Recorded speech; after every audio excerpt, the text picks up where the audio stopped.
En effet, bonjour, Carl Olive. Bonjour, monsieur Bettenberg. Merci d'être avec nous. Vous êtes député, on le disait, des Yvelines. Vous êtes l'ancien maire de Poissy. Vous êtes un proche d'Emmanuel Macron. Qu'est-ce que vous attendez de l'interview qu'il va donner tout à l'heure dans les journaux de 13h, de TF1 et France 2 ? Certains disent que c'est un peu tard finalement pour parler. On est le lundi 24 juillet. Beaucoup de Français sont en vacances. Un peu tard et un peu loin puisque, je le rappelle, il va s'exprimer en duplex de Nouvelle-Calédonie. Qu'en dites-vous, vous ? On est le lundi 24 juillet.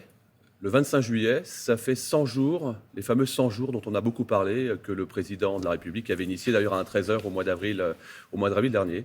La boucle est bouclée, c'est cohérent, et le président de la République a d'abord parlé aux maires au moment des émeutes à l'Élysée, j'étais présent. Il a ensuite parlé aux parlementaires. Le remaniement avait lieu vendredi avec une adresse aux ministres. Aujourd'hui, c'est l'adresse aux Français. Il faut qu'il y ait un message, il faut qu'il y ait un cap. Il y aura un message, il y aura évidemment un cap, il y aura aussi des urgences de ce qu'on connaît au quotidien, Monsieur Wittenberg. Je pense à la sécheresse, je pense également à l'accompagnement des élus. Mais je voudrais vous dire que je me félicite que ce soit en Nouvelle-Calédonie. La Nouvelle-Calédonie, c'est la France. À 3 reprises, l'archipel a souhaité rester justement. Donc il y a un message à travers, France, bien sûr, à travers ce choix. Un message important, un message aussi de pouvoir d'achat pour nos compatriotes ultramarins, parce que l'inflation est exponentielle sur ces terres, et je pense que c'était très important que le président de la République puisse s'exprimer. Carl Olive, est-ce qu'il fallait aussi parler pour convaincre, vous le disiez à l'instant, du bien fondé de ce remaniement, du maintien d'Elisabeth Borne On sait que il y avait d'autres candidats. Gérald Darmanin, par exemple, ne cachait pas ses ambitions pour aller à Matignon. Oui, enfin, on est sur une continuité de ce qui s'est passé depuis un an. Le président le souhaitait. On va quand même rappeler, qu'on est au plein emploi, quasiment. Il y a quasiment 7% de chômeurs en France. Le plein emploi. Disons que le chômage baisse. Pardonnez-moi, monsieur Wittenberg, mais enfin, on va quand même pas s'excuser d'avoir un chômage qui est historiquement très bas. Je parlais juste du terme de plein emploi. Et je rappelle que le plein emploi, c'est pour moi la première marche du pouvoir d'achat. Ça, c'est la première chose. La réindustrialisation, c'est aussi important. La planification écologique. C'est des messages qui vont être importants. Et également, aujourd'hui, vous allez avoir 10 millions de Français qui vont voir un remboursement de leurs impôts, enfin, ceux qui en payent. Oui, alors vous dressez un tableau évidemment très positif de l'action d'Elisabeth Borne. Néanmoins, j'y reviens, il y avait un candidat à sa succession qui est aussi un de vos amis, Gérald Darmanin. Est-ce que vous comprenez qu'il ait pu être déçu? En tout cas, c'est ce que ses proches disent aujourd'hui. Gérald Darmanin, vous savez, c'est un compétiteur, c'est quelqu'un qui est au service de l'État, c'est quelqu'un qui vient du terrain. J'ai presque envie de dire que c'est presque la boussole sociale et populaire de ce gouvernement, mais presque pour le pays. Il a été maire, il a été conseiller régional, il a été ministre. Il va s'organiser. Gérald Darmanin, par exemple, va organiser au mois d'août prochain, le 27 août, un grand rassemblement à Tourcoing avec des parlementaires, mais pas simplement de la majorité. Oui, j'y serai, bien sûr. J'ai connu Gérald Darmanin, monsieur Wittenberg, lorsqu'il était directeur de cabinet de David Douillet en 2008-2009 à Poissy. Il fait partie de la majorité. Vous ne prendrez jamais Gérald Darmanin à défaut d'un manque de loyauté. C'est normal qu'il ait des ambitions, alors. Évidemment que c'est normal qu'il ait des ambitions. Quitte à remplacer la première ministre. On est absolument pas là. Mais je pense que quand on est au service de la France, c'est normal de se nourrir. Puis Gérald Darmanin, il y a quelque chose que je partage avec lui. J'ai été maire, vous l'avez dit, de Poissy, cité populaire. Gérald Darmanin de Tourcoing, cité populaire. On doit pouvoir parler aux classes moyennes. Vous savez, celle qui est sous les radars. Pas pauvre, mais pas riche, et qui finalement voit passer parfois un certain nombre d'aides, de facilités qui sont juste au-dessus d'elle. À vos yeux, Carl Olive, ce serait le candidat naturel ou idéal à la succession d'Emmanuel Macron à l'élection présidentielle de 2027 ? Je vais vous dire, je crois que les Français, à l'heure où ils nous regardent, et ils sont très nombreux sur votre émission, s'en foutent complètement. C'est pas ça le sujet. Le sujet, c'est de voir comment on remplit le frigo, comment on va bien passer l'été, quelles sont les mesures de pouvoir d'achat sur lesquelles ils peuvent s'appuyer. Mais évidemment que Gérald Darmanin fait partie de celles et ceux qui peuvent faire très concrètement avancer la France. Alors, il est dans l'avion qui va atterrir d'ici quelques minutes à Nouméa avec le président de la République, puisqu'il est aussi ministre des Outre-mer, et il a un dossier très urgent, brûlant, aujourd'hui sur sa table. C'est celui de la colère des policiers. On en parlait dans le journal de 7h30. 4 policiers mis en examen à Marseille et surtout l'un d'entre eux incarcéré suite à des violences, c'est le terme employé par la justice, commises en réunion dans la nuit du 1er au 2 juillet sur le témoignage d'un jeune homme de 22 ans. Les policiers sont en colère, beaucoup se sont mis en arrêt maladie. Le directeur général de la police nationale lui-même les soutient. Et vous ? Évidemment que je soutiens les policiers. Je crois pouvoir dire que je suis un ambassadeur des forces de sécurité. Je sais ce que nous devons aux forces de sécurité dans ce pays au quotidien, qui sont là pour nous protéger. C'est la première des libertés, parfois au péril de leur vie. Maintenant, il y a une séparation des pouvoirs. Et comme vous l'avez dit à juste titre, M. Wittenberg, c'est une décision de justice. Et donc, il ne faut pas la contester. Pour autant, elle interpelle.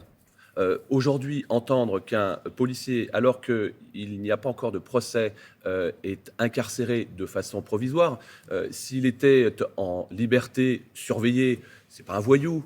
C'est pas quelqu'un qui va se soustraire aux demandes de la justice pour aller à des convocations. Donc ça interpelle. Moi, j'apporte mon soutien, évidemment, comme le directeur général de la police nationale. D'ailleurs, comme Gérald Darmanin, c'est le message qui est envoyé. Et Gérald Darmanin ne s'est pas déplacé parce que c'est une décision de justice.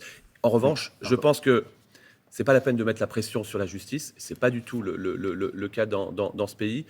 Mais on a le droit, effectivement, d'être interpellé par rapport à d'autres délits par ailleurs. Mais vous êtes également interpellé quand d'autres personnes qui ne sont pas des policiers sont mises en détention provisoire en attendant d'être jugées. Là, ça ne soulève pas cette indignation qui a lieu aujourd'hui. Ouais, on ne sait pas ce qui s'est passé. Mais si la justice estime que les faits sont suffisamment graves pour qu'ils soient incarcérés. Pour l'instant, on ne sait pas ce qui s'est passé. Je dis simplement qu'il ne faut pas comparer ce qui n'est pas comparable. Moi, je soutiens les forces de sécurité dans ce pays parce que sans elles, nous n'en serions pas là où nous en sommes aujourd'hui. Parce que malgré tout, et notamment, peut-être qu'on parlera des émeutes, regardez ce qui s'est passé. Heureusement que nous avions nos policiers. Depuis les Gilets jaunes, heureusement que nous avions nos forces de sécurité. Moi, je sais ce que je leur dois, y compris quand j'étais maire de Poissy. Donc, vous n'êtes pas choqué qu'aujourd'hui, notamment par ces arrêts de travail, par cette déclaration du directeur général de la police nationale, la police fasse pression sur la justice. Ça ne vous choque pas? Je dis simplement qu'il faut être vigilant parce que la justice n'a jamais répondu à une quelconque pression dans ce pays et on a une séparation des pouvoirs. Mais vous êtes interpellé par la décision, c'est ce que vous avez dit. Exactement.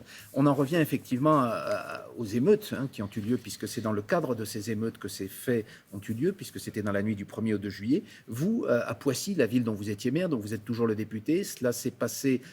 Je ne dirais pas bien, mais il y a eu assez peu de débordements. À quoi vous l'attribuez? Est-ce qu'il y a un meilleur dialogue entre notamment les policiers et la population? Qu'est-ce qui serait la recette pour que ce type de violence ne recommence pas? Je pense qu'il faut être très humble dans le diagnostic et dans la conclusion de ce qui s'est passé. Effectivement, la ville de Poissy a été plus épargnée peut-être qu'ailleurs. Je pense que dans notre pays, on a un cahier des charges qui est très clair sur ce qu'il faut faire lorsqu'il y a effectivement un embrasement. Pour autant, je pense qu'il faut que nous mettions plus que jamais, c'est ce que je proposerai au président de la République et à la Première ministre au mois de septembre, de l'humain au cœur de nos organisations. Et ça veut dire quoi? Ça, c'est un mot, de l'humain. Qu'est-ce que c'est concrètement? Je vais vous l'expliquer. Concrètement, c'est de travailler sur les référents de quartier, c'est de travailler sur les conseils locaux de sécurité et de prévention de la délinquance, c'est de travailler avec les associations de mamans, c'est de travailler avec les conseils de quartier, c'est de travailler avec les préventions spécialisées, c'est de travailler avec la police de proximité. Vous savez, c'est ce qu'on ne voit pas, c'est de l'huile dans les rouages, Ça prend beaucoup de temps, mais si on ne passe pas par un apaisement dans la relation humaine, avant d'imposer quoi que ce soit, alors on ne s'en sortira pas.